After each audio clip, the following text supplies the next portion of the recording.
Waalaikumsalam warahmatullahi wabarakatuh. Alhamdulillahirabbil alamin wa bihi nasta'in wa ala umuri dunya waddin. Wassalatu wassalamu ala asrofil anbiya'i wal mursalin wa ala alihi washabihi ajma'in amma ba'du. Yang terhormat Ibu dosen, Ibu Ana, dan teman-teman sepupu sekalian, saya akan membacakan materi yang berjudul Sejarah Definisi Penelitian. A. Sejarah metodologi penelitian. Yang pertama, penelitian sejarah merupakan salah satu metode penelitian untuk memahami apa yang terjadi di masa lalu secara detail dan juga punya bukti yang kuat. Setiap negara tentunya memiliki sejarah di masa lalu. Penelitian sejarah adalah riset yang berupaya untuk mempelajari, memahami, menafsirkan peristiwa masa lalu dengan tujuan untuk mencapai wawasan atau kesimpulan tentang orang atau kejadian masa lalu.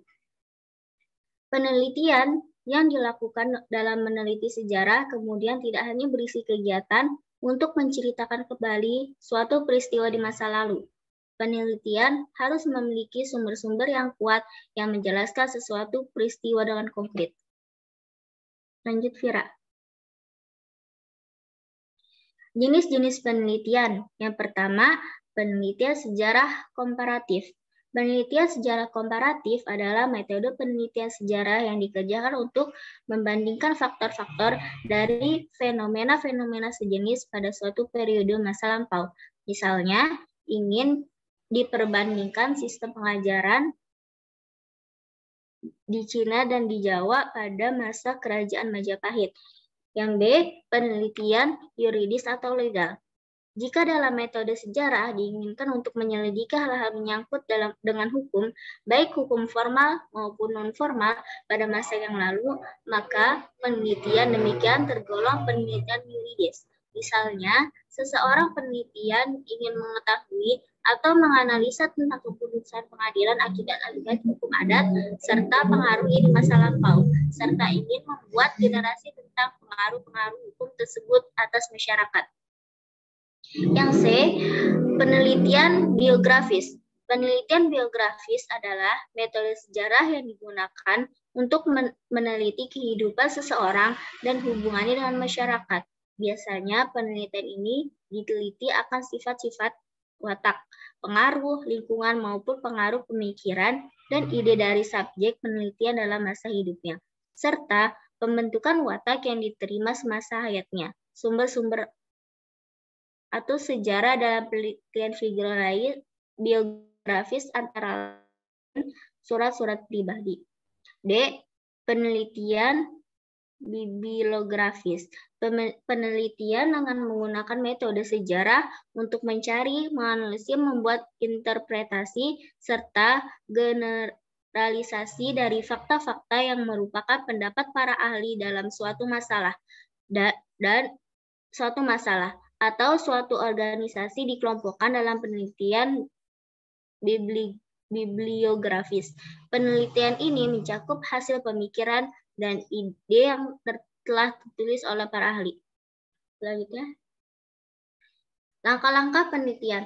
Tahap penelitian ini disebut para ahli sebagai historiografi karena dalam istilah historiografi mengandung makna penulisan sejarah. Berikut adalah tahap atau langkah-langkah adalah penelitian sejarah. Yang pertama, tahap mencari sumber. Yang kedua, tahap kritik sumber. Yang ketiga, tahap interpretasi. Yang keempat, tahap penyajian. Pemilihan subjek yang akan diteliti. Pertama yang harus dilakukan adalah menentukan topik penelitian dengan tujuan agar dapat melakukan pencarian sumber-sumber sejarah, dapat terarah dan tepat sasaran. Pemilihan topik penelitian dapat didasarkan pada unsur-unsur berikut ini. Yang pertama, bernilai. Peristiwa sejarah yang diungkap tersebut harus bersifat unik, kekal, atau abadi. Yang B, keaslian. Orisinalitas.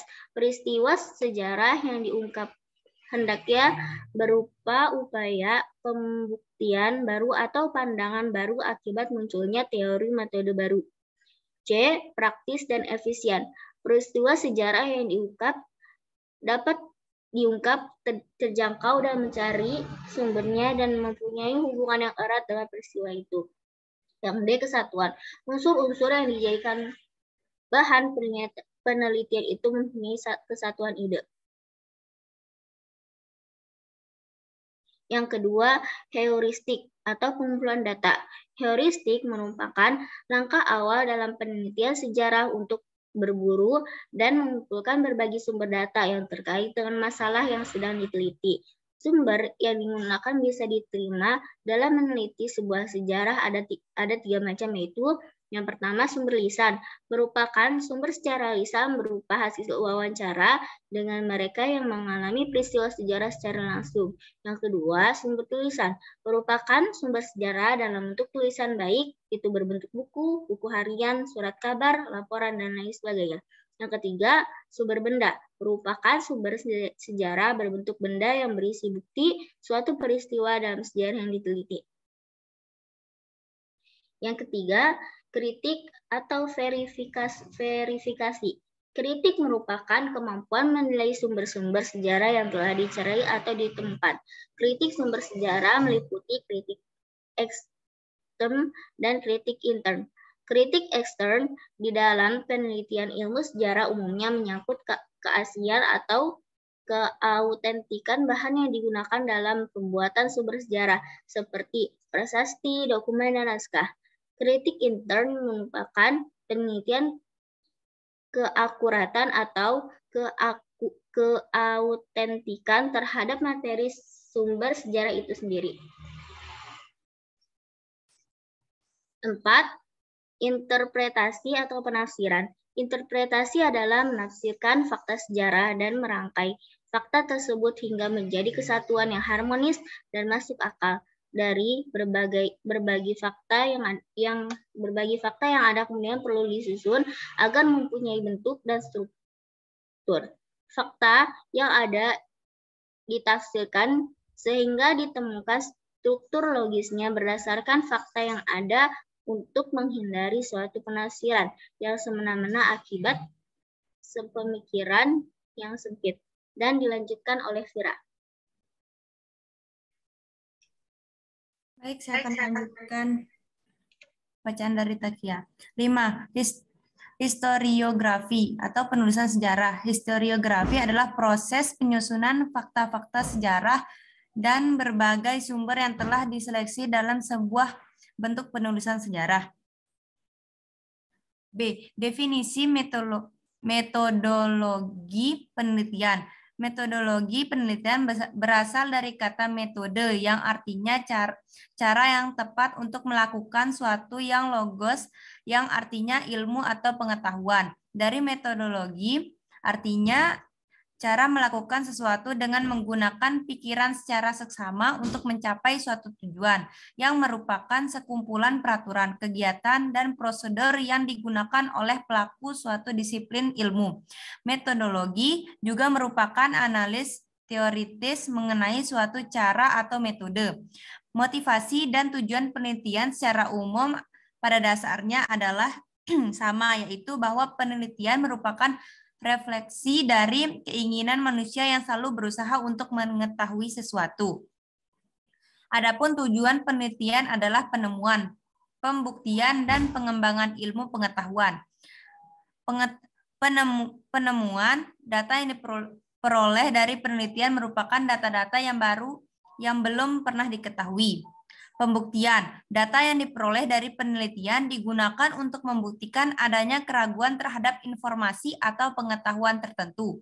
Pengembangan, data yang diperoleh dari penelitian digunakan untuk memperdalam dan memperluas pengetahuan yang telah ada. Kegunaan penelitian dapat dipergunakan untuk memahami masalah, memecahkan masalah, dan mengantisipasi masalah. Memahami masalah.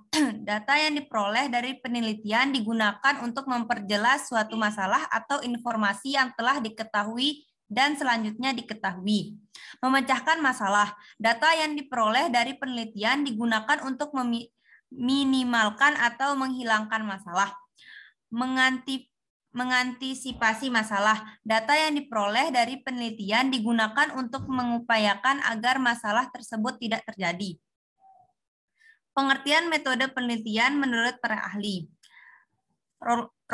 Rothwell dan Kazanas. Metode adalah cara pendekatan atau proses untuk menyampaikan informasi. Menurut Rosdi Ruslan, metode merupakan kegiatan ilmiah yang berkaitan dengan suatu cara kerja atau sistematis untuk memahami suatu objek atau objek penelitian sebagai upaya untuk menemukan jawaban yang dapat dipertanggungjawabkan secara ilmiah dan termasuk keabsahannya. Menurut Dr. Agus Muhammad Harjana, metode adalah cara yang sudah dipikirkan, masak-masak, dan dilakukan dengan mengikuti langkah-langkah tertentu guna mencapai tujuan yang hendak dicapai. Pengertian penelitian menurut para ahli. Menurut Sutrisno Hadi, penelitian sebagai usaha untuk yang dilakukan dengan menggunakan metode-metode ilmiah adalah penerapan pendekatan ilmiah pada pengkajian suatu masalah dengan tujuan untuk menemukan jawaban tentang persoalan yang berarti melalui penerapan prosedur-prosedur ilmiah. 3. Filin, Tripodi, dan Meyer. Penelitian adalah suatu cara sistematik untuk maksud meningkatkan modifikasi dan mengembangkan pengetahuan yang dapat disampaikan atau dikomunikasikan dan diuji atau diverifikasi oleh penelitian lain. 4. David Halpenny, penelitian adalah pemikiran yang sistematis mengenai berbagai jenis masalah yang pemecahannya memerlukan pengumpulan dan penafsiran fakta-fakta. Pengertian metode penelitian menurut para ahli. Nasir, metode penelitian merupakan cara utama yang digunakan peneliti untuk mencapai tujuan dan menentukan jawaban atas masalah yang diajukan. Winarno, metode penelitian adalah suatu kegiatan ilmiah yang dilakukan dengan teknik yang teliti dan sistematik. Menurut Muhyiddin Sirat, metode penelitian adalah suatu cara memilih masalah dan penentuan judul penelitian. Menurut Sugiono, metode penelitian merupakan cara ilmiah untuk mendapatkan data dengan tujuan dan kegunaan tertentu. Sekian dari makalah saya dan Takia. Silakan jika ada yang bertanya.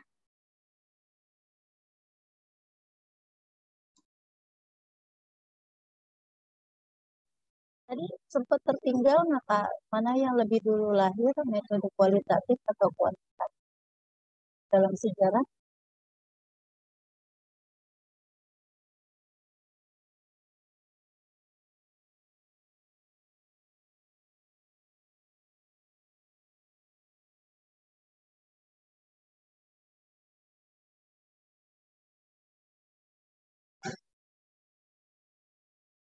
Takia, si Anu.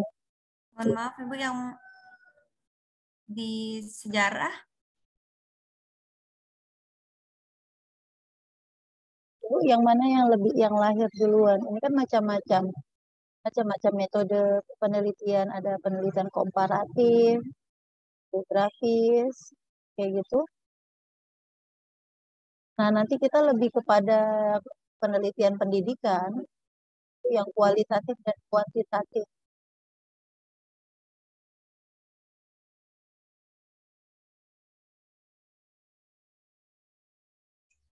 Kalau di sini nggak ada, Ibu.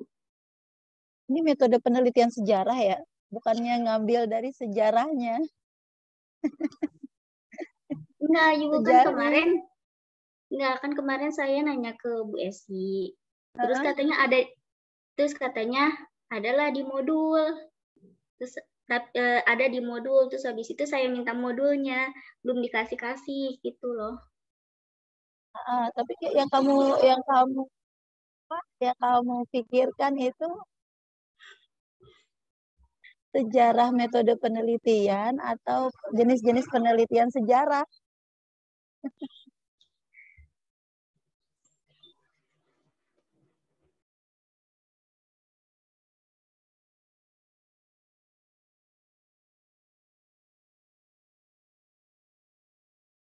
Apa RPS-nya tulisnya seperti itu, Kak? Di RPS-nya begitu, Ibu, cuma tulisan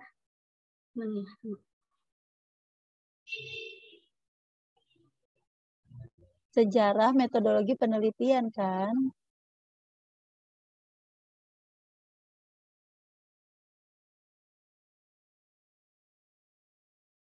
Bukan bagaimana cara meneliti sejarah dalam sebuah peradaban. Iya, Bu. Kayaknya ini ada kesalahpahaman materi gitu ya, Bu ya. Soalnya pas saat baca juga, aduh kayaknya eh, ini meneliti sebuah sejarah gitu tuh.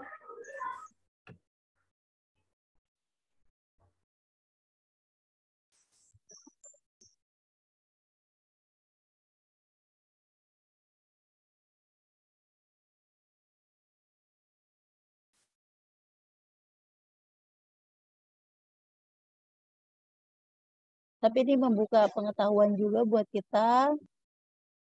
Ada jenis-jenis apa saja dalam penelitian sejarah, tapi tidak ada hubungannya sebenarnya sama ya sebagian besar tidak ada hubungannya sama metodologi penelitian pendidikan dan kita ampuni sekarang. Mungkin belum dikasih modul karena ini Kak, nanti kalian itu terlalu terfokus dengan modul yang ada gitu kan. Iya, Ibu, baik, Iya, Ibu. Ibu, mohon Jadi maaf. tidak Soalnya sejarah berkembang. penelitian gitu di RPS-nya. Benar, benar. Definisi penelitian gitu. Maksudnya itu dari mana lahirnya sebuah sejarah, bukan sebuah metode penelitian itu dari mana lahirnya gitu.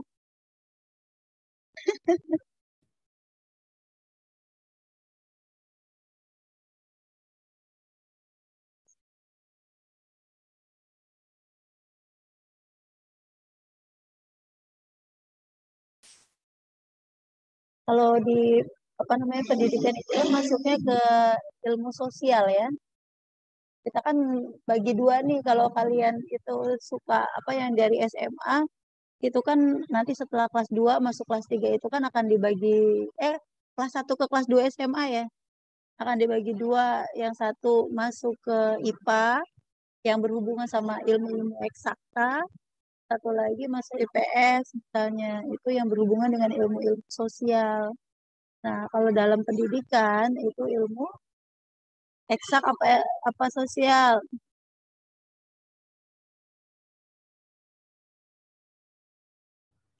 Kayaknya lebih ke sosial ya, Bu ya. Sosial ya. Iya, benar.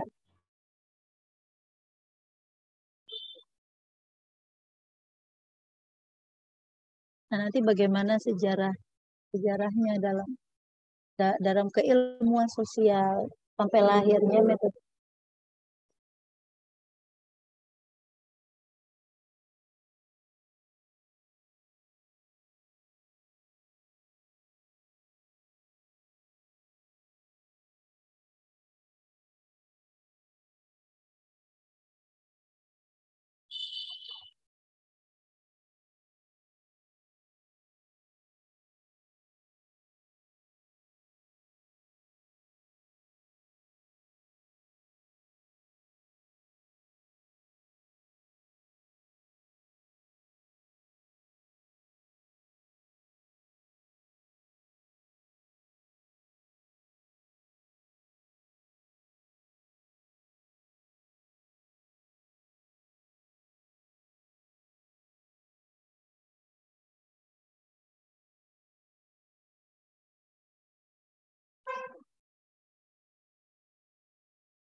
Ya, silakan dilanjutkan.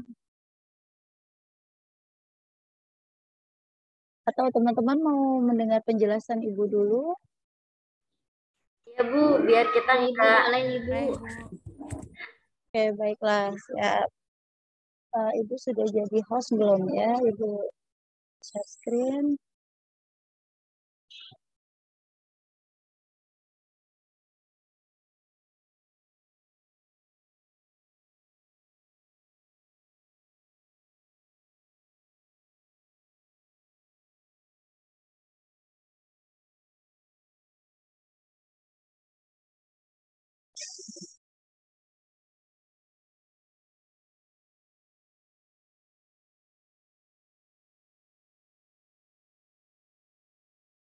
Cari.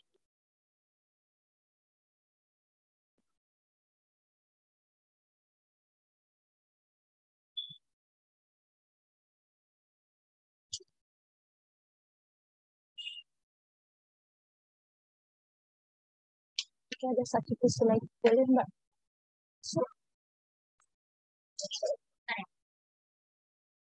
Sorry.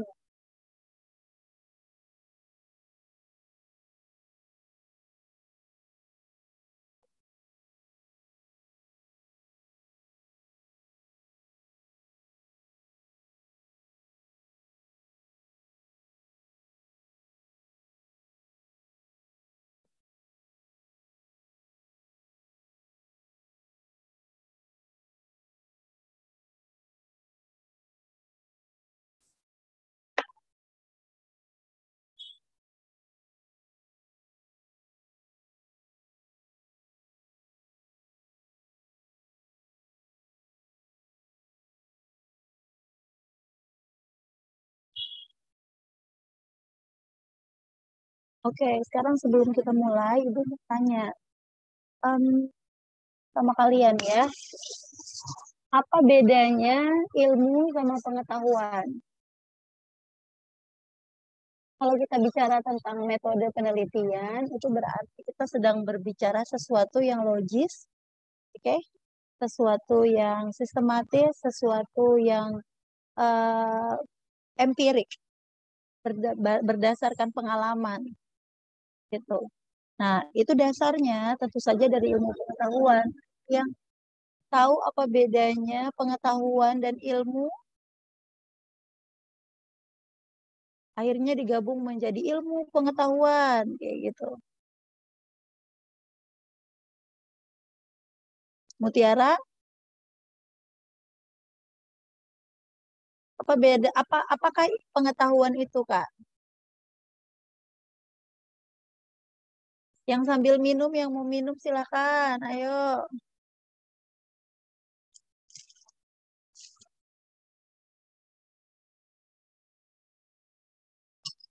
Kalau Bu Esi mau ngasih modulnya, berarti apa? Nanti kalian bikin makalah jangan sama plek persis ngambil dari modul itu ya. Banyak sekali apa namanya referensi-referensi yang bentuknya itu PDF itu tentang metode penelitian, oke? Ibu kasih tapi jangan itu ya, Baik Ibu. jadikan acuan utama. Hari ini ada yang puasa kan? Mohon maaf bagi yang puasa, Ibu minum. Enaknya teman-teman dari rumah bisa sambil cetak, sambil minum, sambil santai. Yang mau minum silakan minum. Iya, Bu. Mutiara, apa itu pengetahuan? Iya, Ibu. Apa itu pengetahuan, Kak? Kalau pengetahuan ya, Ibu. Kalau misalnya itu pengetahuan kayak berdasarkan pada pemikiran seseorang gitu loh, Ibu. Pengetahuan itu muncul berdasarkan pemikiran seseorang. Hmm. Iya, Ibu. Oke, bisa dibilang begitu. Yang akhirnya yang kamu bilang itu apa? Saya tahu, gitu ya. Ini apa? Kunci, Ibu. Kunci. Kunci ya. Sekarang tahu, udah tahu. Iya, Ibu. Iya, Udah Ibu. lama tahu ya. Anak kecil juga tahu gitu ya. Oke, oke. Kita ke ilmu. Askia. Apa yang dimaksud dengan ilmu? Beda nggak pengetahuan sama ilmu?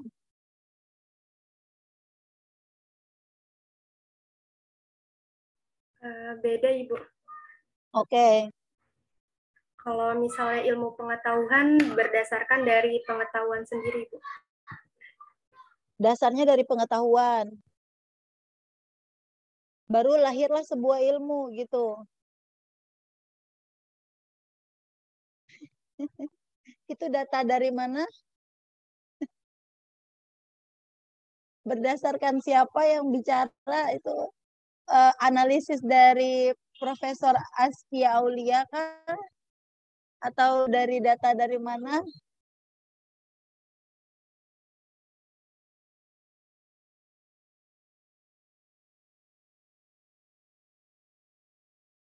Ada satu yang lagi yang disebut dengan teori. Ya kan? Itu hampir-hampir mirip. Eh, belum belum terlalu menyentuh apa yang disebut dengan ilmu ya. Kita coba lain, Maulida Fitriani. Ilmu itu hasil dari pengetahuan. Itu sama dong Mas Kia. Sama ya? Itu teorinya siapa sih? Aku mikir sendiri aja, Ibu. Bukan Ibu ngomong teori siapa sih? Lah, tuh teori muncul deh. Yang tutup kamera Putri Alivia. Putri Alivia.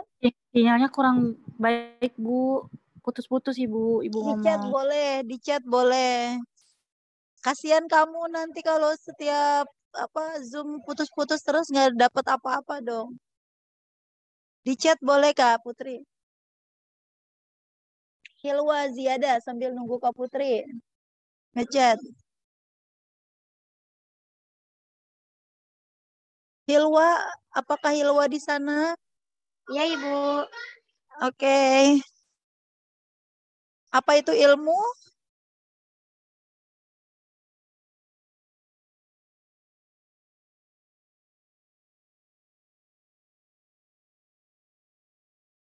Ya, Widat keluar lagi ya. Widat itu keluar masuk Oh.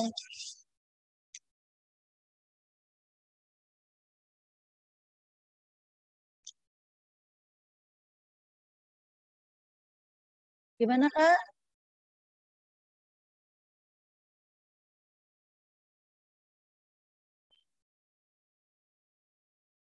Halo, halo Kak Hilwa. Di mute, Hilwa. Ya, Ibu. Bentar, Ibu.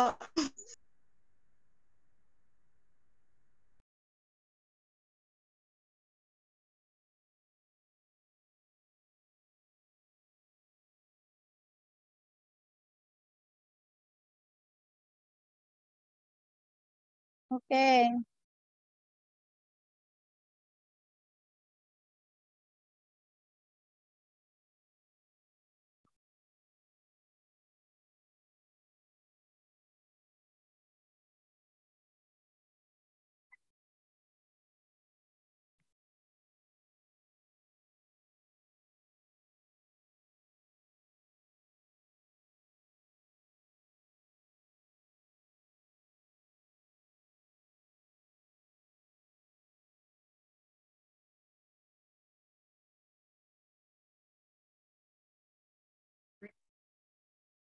Halo, Kak Hilwa.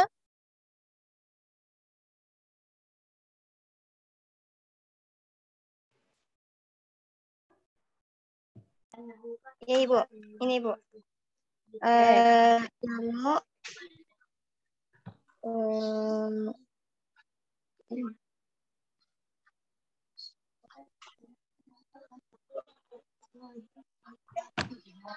Ilmu adalah segala proses kegiatan terhadap suatu keadaan dengan cara menggunakan alat, prosedur, cara, metode, yang kayak gitu bukan, Bu? Betul, betul. Wow, keren. Keren, keren, keren. Hilwa, Iya, Ibu. coba sekali lagi. Ini yang membedakan ya Ibu. teman-teman antara pengetahuan dan ilmu. Pengetahuan bisa didapat di mana saja, sedangkan kalau ilmu harus menggunakan apa tadi, Hil?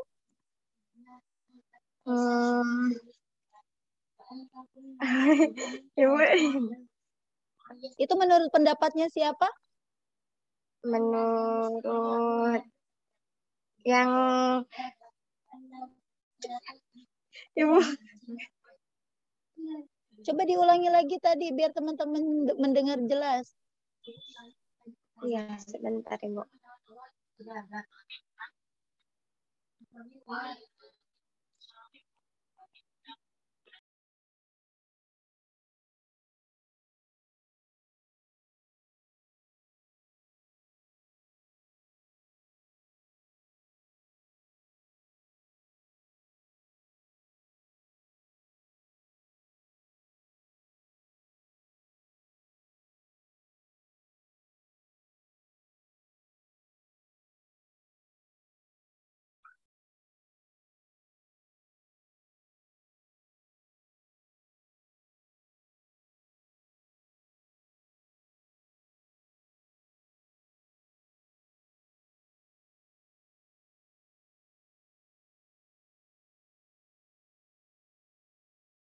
Halo?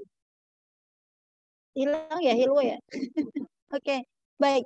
Tadi sempat terdengar sayup-sayup ya, teman-teman dengar bahwasanya bedanya kalau misalnya pengetahuan itu didapat dengan prosedur dan menggunakan alat tertentu, gitu.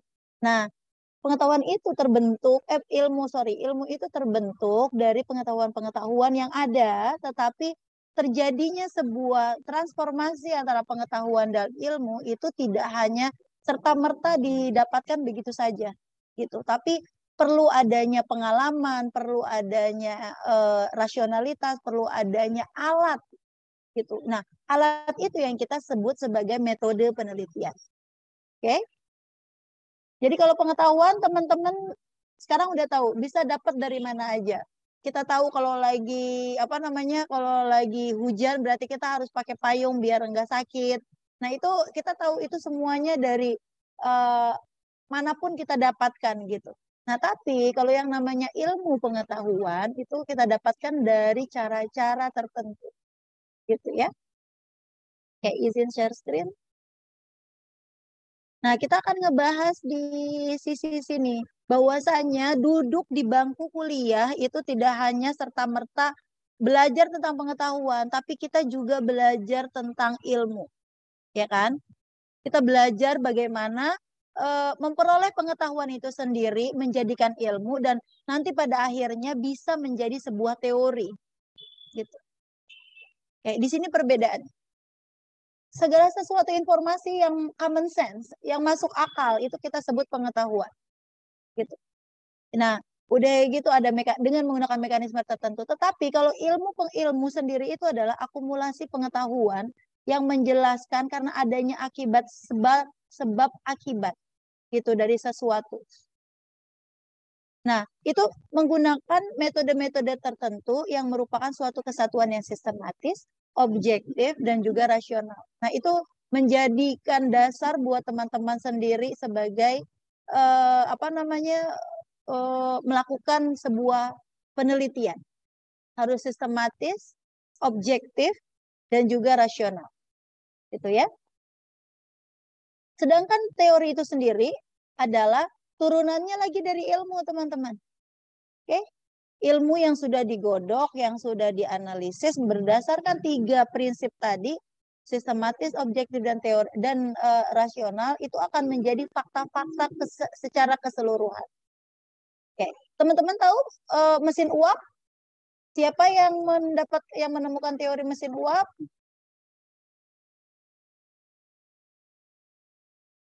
Ayo, siapa yang tahu? Penemu apa? Telepon siapa?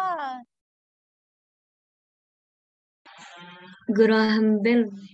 Oke. Graham Bell. Iya, betul lah. Kenapa pada nggak tahu? Kering-kering bel-bel itu Alexander Graham Bell yang menemukan teorinya relativitas. Siapa yang E sama dengan MC kuadrat? Itu teori loh. Tentang itu bisa bikin nuklir, bisa bikin apa namanya? Bom atom. Orang dulu dipercaya sebagai orang tercerdas di dunia. Siapakah? Albert Einstein. Einstein, Bu. Albert Einstein. Iya, betul. Lalu teori gravitasi. Siapa yang menemukan teori gravitasi? Kepalanya jatuh pluk, ketiban apel. Aduh, loh kok apelnya jatuhnya ke bawah? Kenapa nggak ke langit lagi ke atas kayak gitu yang menemukan teori gravitasi? Sir Isaac Newton, Bu. Iya, betul, Newton. Nah, mereka itu kan berawal dari pengetahuan. Dari pengetahuan itu mereka mendapatkan ilmu. Nah, dari ilmu baru melahirkan sebuah teori yang namanya teori gravitasi. Udah gitu ada teori relativitas, ada teori apalagi yang berhubungan dengan dunia. Gitu. Yang tadi kita udah bagi, ilmu itu ada yang eksakta, satu lagi ada yang sosial. Gitu. Nah, itu serta-merta nggak didapatkan begitu saja, tapi melalui penelitian yang panjang, teman-teman ya. Oke, tadi kita ngebahas tentang ilmu. Kalau menurut si Barham, gitu, komponen dari keilmuan itu sendiri harus adanya apa sih? Adanya pertama problems, adanya masalah. Kalau misalnya ketimpuk kejatuhan apel, udah gitu tiba-tiba dia bertanya, kenapa apel jatuh dari atas ke bawah? Kenapa apel nggak jatuh miring? Kenapa apel nggak jatuhnya tuh ke langit? Gitu. Masalah nggak sih teman-teman? Itu kalian bisa jadikan saat kalian nggak tahu itu adalah teori gravitasi, itu masalah nggak? Awalnya. Salah, Bu. Iya, itu masalah dong. Nah, bagi orang-orang yang rasa pengen tahunya tinggi tentunya. Kalau rasa pengen tahunya nggak tinggi ya udah jatuh, ya udah aku makan aja apelnya. Tapi yang rasa ingin tahunya tinggi pasti dia menjadikan itu sebuah pertanyaan. Kenapa apel itu jatuh dari atas ke bawah? Gitu. Kenapa akhirnya kan dia bertanya kenapa kalau emang bumi itu berputar kenapa kita nggak jatuh? Ya kan saat kita karena bumi itu mengelilingi matahari, saat kita berputar begini kenapa kok kita nempel, kok kita ada magnetnya di ubin gitu kan, atau di tanah kayak gitu. Nah itu kan munculnya pertanyaan. Lalu tidak hanya itu, apa yang dilakukan oleh Newton, dia memiliki sikap berikutnya. Gitu. Yang pasti dia akan bertanya kepada orang tuanya, dia akan mengkonfirmasi jawabannya ke buku-buku yang dia pelajari di sekolah. Ada sikap di situ. Oke? Nah, tugas kita di tengah. Nah, setelah mengkonfirmasi dari bacaan-bacaan yang ada gitu, ada metode di situ bagaimana mencari solusi dari masalah. Oke? Kalian ada masalah sama teman. Ini yang masalah sosial ya. Ada masalah sama teman, misalnya uswatun hasanah punya masalah sama teman. Apa mau digitu-gituin aja, dibiarin aja masalahnya sampai besar? Mau diselesain apa enggak? Hasanah mau diselesain enggak? Diselesaikan, Ibu. Diselesaikan kan? Kamu harus bersikap kan? Kalau enggak masalah itu akan tambah besar. Gitu kan? Udah gitu, bagaimana caranya menyelesaikan masalah dengan teman kamu? Cara. Kalau kita bilang cara, berarti kita bicara tentang apa? Metode. Iya. Strategi. Betul. Tadi Maulida sudah. Amelia Rahma, kalau kamu ceritanya nih ditinggal pacar, cara apa yang terbaik yang kamu lakukan? Apa, Kak Amel? Tentu sakit hati dong, masalah dong kalau misalnya kayak gitu. Nah, apa yang kamu lakukan? Cari tahu, Bu. Hah? Cari pacar lagi? Bukan, maksudnya cari tahu. Kenapa masalahnya, Ibu? Ya, ya misalnya kamu udah tahu nih. Nah, caranya kayak gimana? Cara tak mau mengetahui kamu udah tahu kamu punya masalah. Caranya kayak gimana? Cari taunya tuh kayak gimana?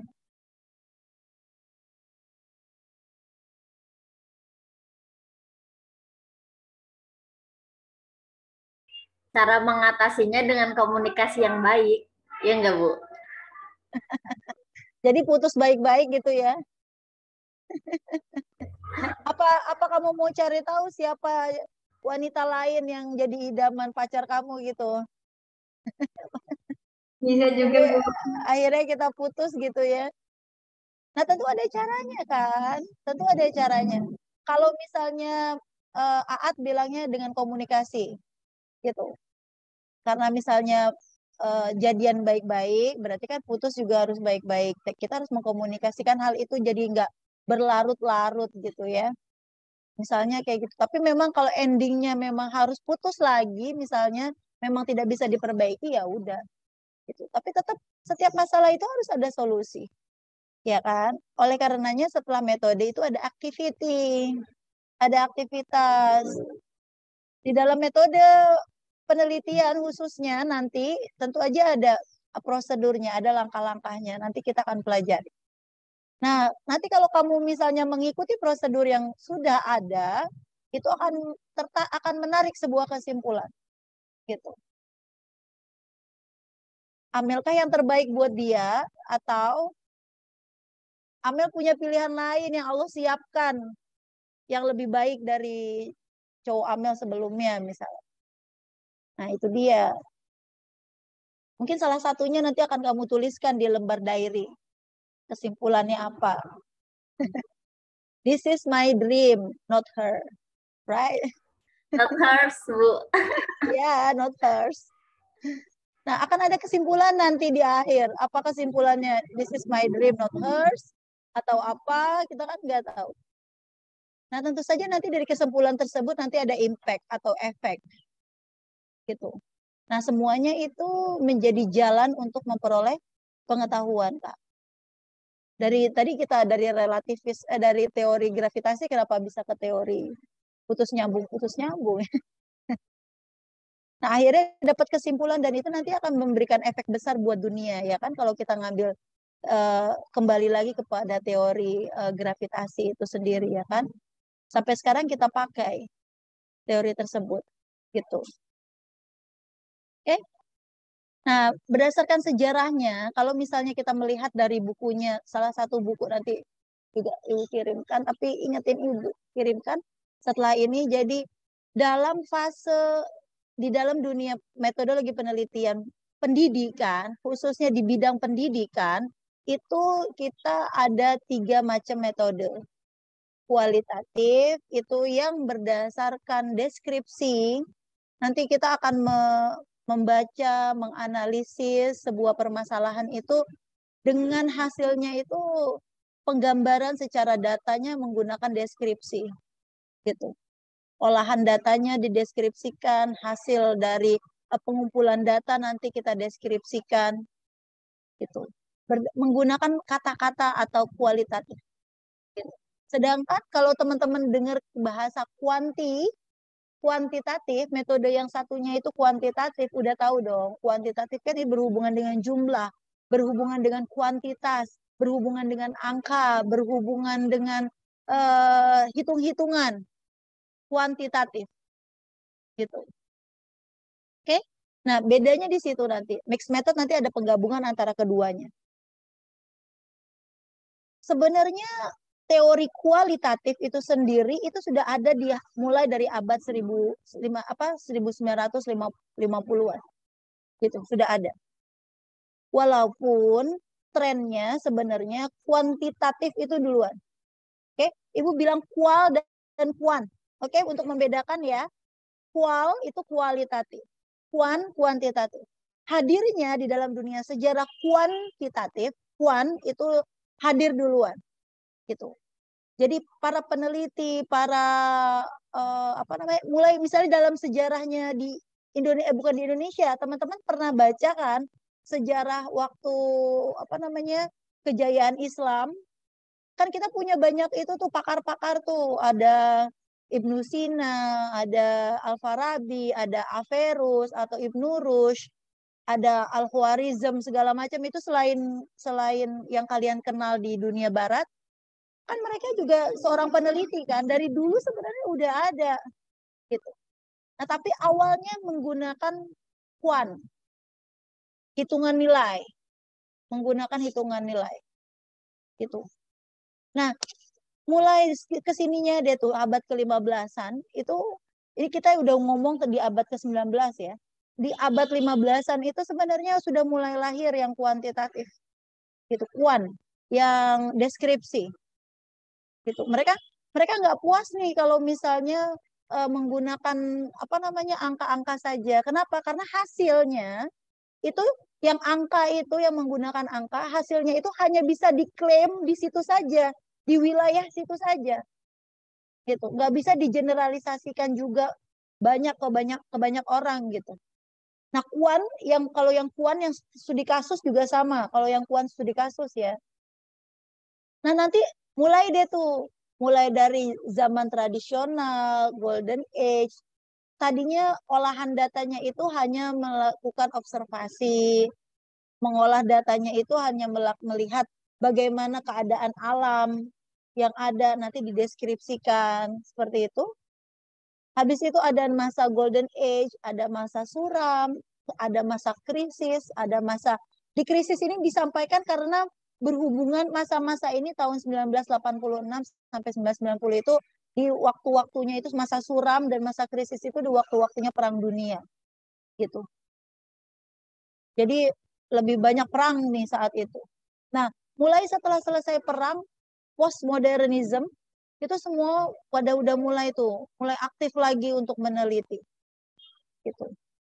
Nah, oleh karenanya jenis-jenis dari kualitatif, penelitian kualitatif itu kan banyak. Ada yang modelnya fenomenologis, berdasarkan fenomena-fenomena yang ada, kayak misalnya budaya-budaya di daerah-daerah itu, kalau yang itu berdasarkan etnografi, itu maksudnya ke kuantitatif.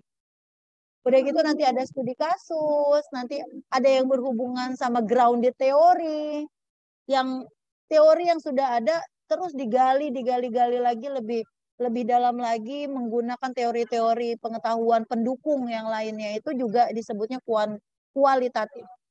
Nah, dari masa sejarah itu hampir sampai sekarang, masa kini gitu ya, penelitian kualitatif itu masih sangat digandrungi, masih sangat disenangi oleh para peneliti kan. Gitu. Tadi yang awalnya saat tradisional itu meneliti dengan pengolahan datanya itu dengan pengamatan saja, sekarang prosedurnya itu dalam mengumpulkan data udah mulai canggih, menggunakan wawancara, menggunakan teknik observasi, menggunakan dokumentasi gitu. Nah, saat-saat ini pandemi malah lebih kepada teknologi. Dulu wawancara itu kan satu-satu pakai kaset dulu. Ibu ingat waktu Ibu S1, wawancara pakai kaset. Nah, tapi kan sekarang kalian bisa recording. Pakai handphone yang kalian pegang. Udah gitu recordingnya bisa pakai mungkin alat teknologi yang lebih canggih. Malah kalian bisa memvideokan kejadian-kejadian yang ada gitu ya. Atau video itu bagian dari dokumentasi gitu ya. Nah, itu makin ke sini makin bagus untuk alat dan teknik pengambilan datanya, pengumpulan datanya untuk kualitatif. Gitu. Oke. Nah, habis itu masuk ke definisi penelitian. Tadi kita sudah berbicara tentang sejarah dan apa itu metode, yaitu cara untuk menyelesaikan sebuah masalah ya kan. Caranya gitu. Nah, kita ke penelitian. Tadi sudah disampaikan oleh beberapa pakar ya yang pemakalah sampaikan. Itu Ibu mau hanya menekankan saja di akhir, misalnya menurut Iredu Efreza. Kegiatan ilmiah yang sistematis, terkontrol, dilakukan secara empiris, teman-teman. Bertujuan untuk menemukan solusi, menguji metode, ataupun mengembangkan suatu metode sebagai cara pemecahan sebuah permasalahan. Oke? Nah, itu yang disebut dengan penelitian. Jadi tidak pernah boleh mati ya. Penelitian itu tidak pernah boleh mati. Kenapa? Kalau misalnya mati, pengetahuan itu sendiri itu juga akan berhenti. Gitu. Karena ilmu pengetahuan itu tidak berhenti kan, tidak akan berhenti. Kalian apalagi di dunia sosial itu banyak teori-teori baru. Gitu. Hal yang paling gampang kalian lihat di sekarang nih, setiap ganti menteri, ganti kebijakan, setiap ganti presiden pasti ganti lagi keputusan-keputusan yang kayak kurikulum, ya kan? Kita di dunia pendidikan dulu kenalnya KTSP. Sebelumnya lagi kenalnya kurikulum berbasis kompetensi, KBK.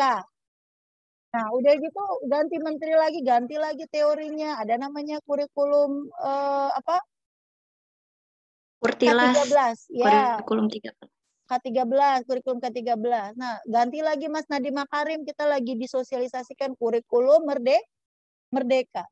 Jadi ilmu pengetahuan itu tidak pernah berhenti. Kalau misalnya peneliti berhenti, semua juga akan mati. Kalau misalnya kayak gitu. Tidak akan berinovasi lagi menjadi lebih baik. Oleh karenanya butuh penelitian.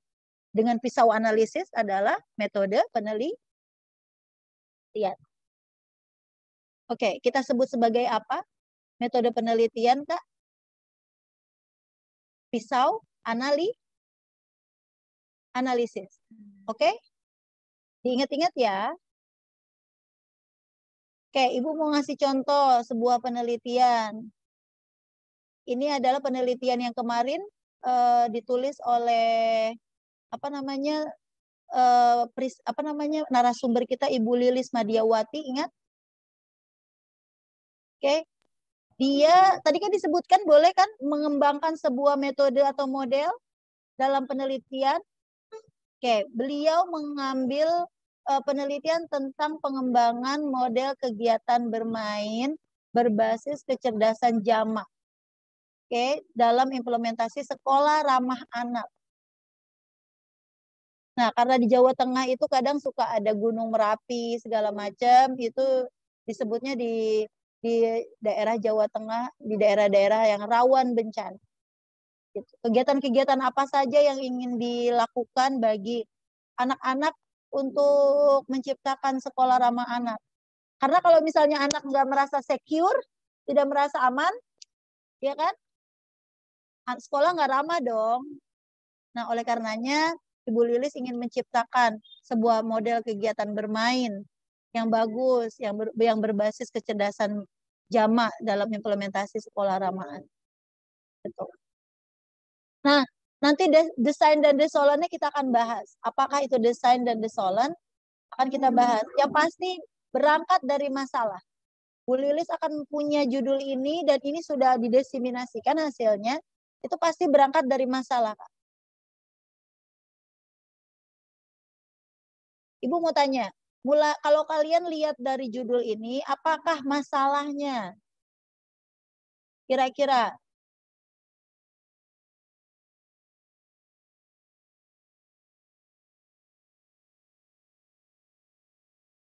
kenapa Bu Lilis ngambil judul ini, Kak Bintang Safa? Ya Ibu, masalahnya menurut saya ini model kegiatan bermainnya Ibu. Jadi selama ini model kegiatan bermain di daerah rawan bencana itu nggak sesuai? Mungkin belum efektif kali Ibu. Makanya ibunya buat penelitian seperti ini. Oke, baik. Terima kasih. Bagus. Anggap aja kita sebagai researcher atau peneliti ya. Anggap aja kita sebagai peneliti nih. Kalau menurut Bintang, saat Bintang datang ke lokasi, ternyata kurang efektif nih permainan-permainan yang ada. Kegiatan bermainnya kurang efektif, makanya aku pengen bikin sebuah permainan yang berbasis kecerdasan jamak. Selain itu, Najla Afifah.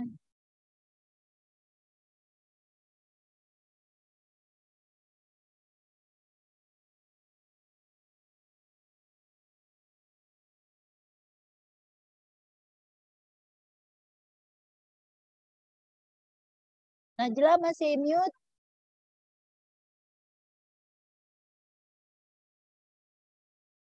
Najla? Oh, hilang. Oke, kita ke Nisa Ali. Nisa Ali.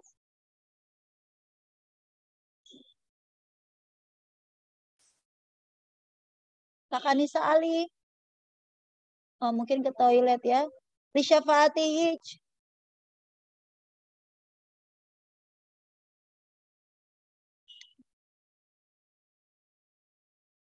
Anastasia.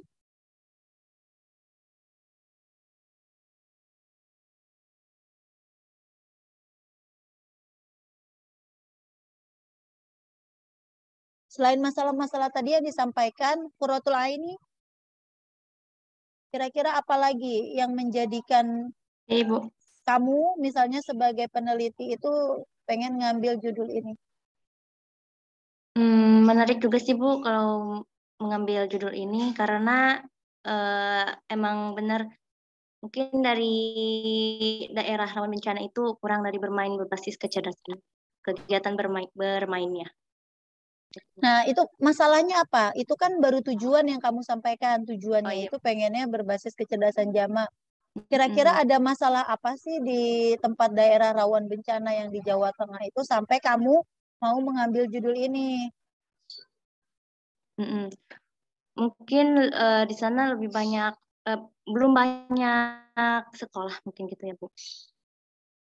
Permainannya mungkin di sekolah-sekolah itu kurang gitu. Sepertinya. Gitu Bu. Oke. Dasarnya kalian harus punya pengetahuan dulu. Sebelum ini harus punya pengetahuan bahwasanya di Indonesia itu sudah punya undang-undang dasarnya. Bahwa setiap anak itu memiliki hak yang sama untuk belajar. Mau anaknya itu autis misalnya, mau anaknya itu normal, mau anaknya itu korban bencana alam. Oke? Ada yang namanya program Education for All. Oke? Nah, itu untuk semua. Untuk semua. Edukasi itu, pengetahuan, pendidikan itu untuk semua. Tidak terkecuali buat orang yang ada di rawan bencana ya kan. Nah, apalagi rawan bencana tentu saja dia akan semakin sulit untuk menerima pengetahuan kalau dia tidak nyaman atau misalnya dalam keadaan unsecure ya. Gitu. Nah, oleh karenanya nanti permainan pun juga berbeda. Jenis permainannya dan cara bermainannya juga berbeda dengan anak-anak lainnya. Oke. Nah, ini ingat sekali lagi teman-teman, diawali dari masalah. Mau bikin latar belakang masalah, kamu nggak punya masalah, halo, nggak bisa. Mau ngambil latar belakang masalah dari skripsi orang, silahkan. Tapi itu masalah orang, bukan masalah kamu. Gitu. Ya nggak? Kepepet nih, ya udah disuruh bikin sama Bu Ana latar belakang masalah. Aku kepepet, udah ngambil aja dari skripsi. Oh, kakak tingkat, Bu Ana juga nggak tahu. Ya kan? Nah, tapi itu bukan masalah dari kamu yang muncul, tapi masalah orang. Gitu. Karena proses itu penting. Proses itu penting. Kalau kalian mau menikah dengan salah satu pilihan, tapi kalian itu cuman 1 hari ketemu gitu ya, udah gitu comot langsung, ya nggak bakalan work out nantinya karena kalian harus butuh proses penjajakan kan. Ya minimal 3 bulan lah kalian harus kenal gitu. Jadi proses itu penting Kak. Makanya kita mulai dari sekarang, mumpung di pertemuan kedua. Berangkatlah dari masalah, jangan berangkatlah dari judul masalah, jangan judul penelitian, itu salah. Catat baik-baik, itu mau ikut webinar dimanapun tentang metode penelitian, Berangkat semua dari masalah yang ada, yang muncul. Makanya nanti ada PLP1, PLP2. Nah, dari judul ini Ibu percepat, dari judul ini nanti ada namanya metode penelitian. Karena pengembangan model dia menggunakan R&D. Oke. Research and Development. Pengembangan model. Ada namanya metode penelitian itu pengembangan model. Ini bagian dari mixed method ya. Nah, ada prosedurnya nggak Bu? Ada. Itu dia prosedurnya. Dari 1 sampai 7. Yang bawah. Ya ini gambaran aja sih. Nah ini nanti akan melahirkan sebuah kesimpulan yang ada. Setelah dianalisis, nanti akan ada lahir ke sebuah kesimpulan. Yang artinya dengan kita sebutnya kecerdasan jama itu multiple intelligence ya. Itu dilakukan di Kabupaten Cilacap, Banyumas, Kebumen, Klaten, Wonosobo gitu ya. Nah, dalam kesimpulan itu harus dilakukan. Kenapa? Karena masih bersifat parsial, masih satu pihak aja gitu. Belum dari gurunya, harusnya bersifat universal, tidak hanya parsial. Semuanya bergerak, semuanya bermain. Oke? Nah, itu hasil kesimpulannya. Gitu. Nanti nggak bakalan akan terjadi kesimpulan yang akurat dan bisa dipertanggungjawabkan gitu ya kalau misalnya tidak menggunakan pisau analisis tersebut. Gitu. Oke, baik. Ada lagi yang mau tanya? Silakan. Kita masih ada waktu 10 menit kurang lebih. Sambil diminum. Buat mau tanya Bu. Ya. Gimana caranya kita tahu bahwa apa yang kita teliti itu belum pernah diteliti oleh orang lain? Oke, bagus. Pertanyaannya luar biasa. Oke, Kak. Sekarang kan udah canggih ya. Zaman dulu itu sangat susah banget Ibu tahu tulisan kakak-kakak itu plagiat atau enggak. Jadi kita sisinya ke plagiarisme ya. Udah diteliti atau belum, itu berarti kita lagi ngebahas tentang tingkat plagiarisme. Tingkat kemiripan tulisan kita dengan orang lain. Gitu. Nah, udah gitu mulai ada internet di tahun 2005 kalau nggak salah. Nah, orang-orang kan banyak mengirimkan tulisan-tulisan semua ke internet tuh. Gitu. Nah, mulai dari situ tadinya kan belum ada WiFi. Nah, WiFi kan baru ada sekarang-sekarang ini kan, apalagi rame pas kita pandemi. Semua masang WiFi. Nah, itu pengetahuan semakin banyak itu setiap hari jutaan pengetahuan atau ilmu-ilmu yang masuk ke dalam internet. Nah, mesin internet itu merangkumnya kan saat kita menulis keyword misalnya perkembangan fisik motorik. Wah, itu kan yang muncul ribuan. Gitu. Nah, di situ kita bisa tahu mengkonfirmasi apakah permasalahan kita atau latar belakang yang kita ingin angkat untuk kita kaji nanti di penelitian itu ada kemiripan apa enggak dengan penelitian orang-orang yang ada di balik belahan dunia ini. Itu. Oleh karenanya di dalam skripsi ada yang disebut dengan tinjauan pustaka atau kajian pustaka. Nah, itu adalah minimal 5, maksimal 5 itu nanti akan dicari kira-kira ada nggak yang mirip.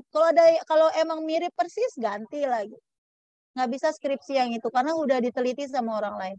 Harus cari yang kira-kira itu ada perbedaan antara skripsi sebelumnya sama pengetahuan atau penelitian yang akan kalian lakukan berikut. Gitu. Nah, bagaimana caranya? Sekarang udah gampang banget, tinggal buka internet, tinggal klik keywordnya kalian itu apa. Nah, nanti akan muncul banyak di situ. Kalau misalnya kalian menemukan perbedaan, oh berarti kalian bisa lanjutkan. Nah, tapi kalau misalnya kayak zaman ibu dulu itu susah banget sebelum ada internet. Tapi sekarang bisa berselancar dengan gampang. Tuh ya. Mohon maaf ibu belum masuk classroom. Nanti ibu masukin di classroom aja di forum ya. Materi hari ini ya. Baik Ibu. Ya Ibu. Ya. Itu nanti kalian kan misalnya gini, kalau misalnya saya ngelihat nih, ibu suka kan perkembangan bahasa pada anak autis misalnya. Ada satu kasus anak ini nggak bisa bicara sesuai dengan perkembangan usianya. Tapi kok kecerdasannya bagus gitu. Walaupun dia nggak bisa bicara, dia nggak konsen. Ibu misalnya di kelas ngajar, kalau ibu tanya atau segala macam, kok dia tahu aja gitu. Nah itu kan perlu diteliti tuh, perlu diteliti lebih lanjut. Nah berarti kan di situ ada beberapa keyword, ada beberapa kata kunci. Anak autis, perkembangan bahasa, kecerdasan, misalnya IQ, ya kan? Nah, iya, tinggal ditulis keywordnya. Wah, nanti muncul banyak judul. Tapi kalian jangan berangkat dari judul, kembali lagi. Itu hanya sebagai konfirmasi saja. Oh, ternyata udah ada loh penelitian ini ternyata udah dilakukan ini. Bukan dicontek, bukan untuk dicontek. Oke, good. Ada lagi?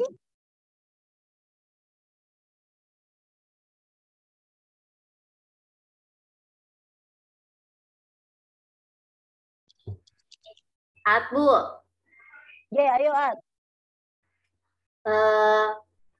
Kan dalam menulis itu kita misalkan kita punya judulnya, tapi kita nggak ngerti gimana caranya kita tahu sub materinya, sub apa tuh Bu? Iya, sub bab 2 ya, untuk kajian teorinya. Iya, kayak gitu Bu. Nah, itu kita ambilnya dari apa namanya? Kan kalau misalkan bikin skripsi itu menurut kakak-kakak tingkat itu kita agak bingung di bagian itu-itunya gitu untuk pengelompokannya gitu Bu. Itu caranya gimana Bu? Oke, baik, makasih. Yang pasti Kak, kalau misalnya kita belajar perkembangan bahasa, ada reseptif, ada ekspresif ya. Oke, masih ingat nggak yang kemampuan menulis itu yang reseptif atau ekspresif? Reseptif, Bu. Kemampuan ekspresif itu untuk membaca atau menulis? Membaca, ekspresif kan ya Bu? Ya, yang ekspresif. Membaca. Reseptif itu menyimak ya. Menyimak berarti membaca. Ekspresif itu berarti menuliskan apa yang yang ingin dia ekspresikan. Gitu. Nah, tahapan itu harus dilewati dulu. Gitu. Nah, kalau misalnya kita mau mengekspresikan, berarti kita harus banyak menyimak dong. Kalau kita nggak bisa menyimak gitu ya, ini logikanya. Kalau kita nggak bisa banyak menyimak atau reseptif kita belum dapat, itu apa yang mau kita tulis, apa yang mau kita ekspresikan kalau misalnya kita nggak tahu. Gitu. Kemarin sih dibilangnya begitu, kuncinya menulis skripsi itu cuma satu. Enggak, maksudnya ada beberapa kunci, tapi salah satunya itu adalah dikerjain, ya kan? Dikerjakan. Nah, dikerjakan itu berarti kita harus banyak, sebelum kita menulis harus banyak menyimak. Sebelum menyimak berarti harus banyak ikro. Harus banyak baca. Ya. Jadi komponen-komponen apa nih misalnya turunan dari subbab. Dari kita bikin bab ini subbabnya itu apa. Nah itu harus banyak baca. Ya salah satunya baca skripsi, oke, itu usaha, namanya usaha. Tapi jangan sekali lagi jadikan patokan. Gitu.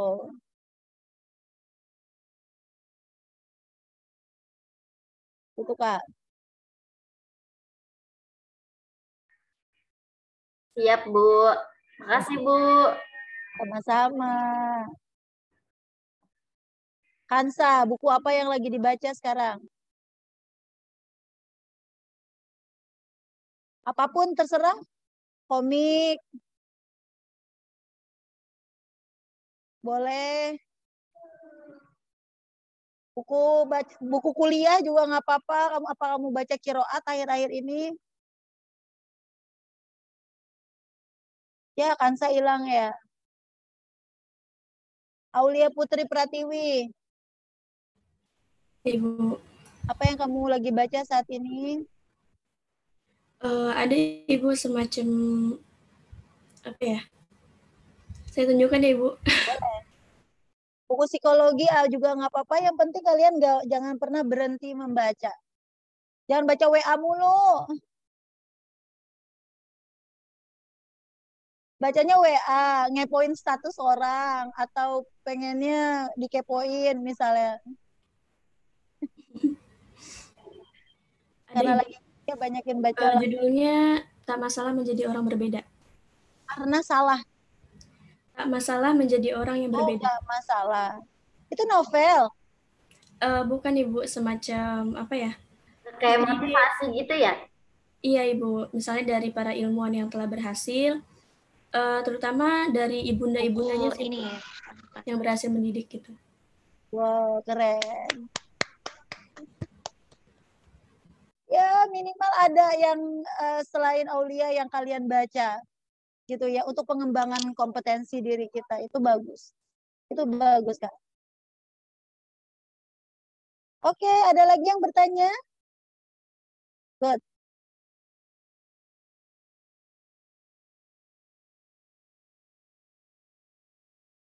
Atau ada yang lagi bikin konten video? Ada yang lagi ngegarap konten video nggak? Enggak sih Bu. Kalau Aat ini apa namanya baru dapat mainan baru gitu. Mainan baru. Iya Bu. Jadi kan apa tuh dapat aplikasi gitu Bu. Aplikasi dia tuh namanya aplikasinya Explain Everything gitu Bu. Oh, apa tuh? Nah dia tuh kayak apa sih? Kita gambar gitu Bu. Terus gambarnya itu bisa kita jadiin foto atau video gitu Bu. Gambarnya kita misalkan tapi pakai ini gitu apa pensil di pad sih Bu, di iPad gitu. Oke, berarti yang penting manfaat ya. Ada satu mainan baru sekarang yang lagi hits, yang itu loh, yang main bunuh-bunuhan, yang kayak clown, kayak badut-badut gitu, main bunuh-bunuhan, itu lagi viral juga. Kalian main nggak? Iya Bu, At pernah dengar tapi belum coba itu Bu. Tapi nggak tahu namanya apa gitu. Itu mengerikan sih Kak, menurut Ibu tuh. Itu seru. Jadi bagaimana kita bisa bertahan dengan cara membunuh teman-teman kita biar kita nggak dibunuh. Kayak gitu. Tapi anak-anak kecil itu seneng banget main film itu karena dia nggak paham. Iya. Iya Bu. Ibu lupa apa, tapi pas Ibu kemarin itu ngedeketin anak Ibu, ya udah Ibu kasih tahu kayak gini. Nggak semua cara mencari solusi dalam sebuah permasalahan itu harus menggeser orang lain atau menyakiti orang lain. Ibu bilang gitu. Tapi filmnya mainnya seru, langkah gitu. Mirip sama Mobile Legend gitu Bu, ya nggak? Enggak ke Mobile Legend mungkin lebih ini lagi ya, lebih tragis lagi ya. Iya. Ini kayak misalnya salah satunya kan nanti naik level. Salah satunya itu kita dikasih pisau, nanti di permainan itu kita dikasih pisau, udah gitu nanti pokoknya game mulai harus ngebunuh atau kita yang dibunuh. Kayak gitu. Mau nggak mau kita harus bertahan kan. Nah, tapi caranya itu nggak benar. Gitu. Takutnya nanti anak-anak itu mindsetnya ke situ arahnya.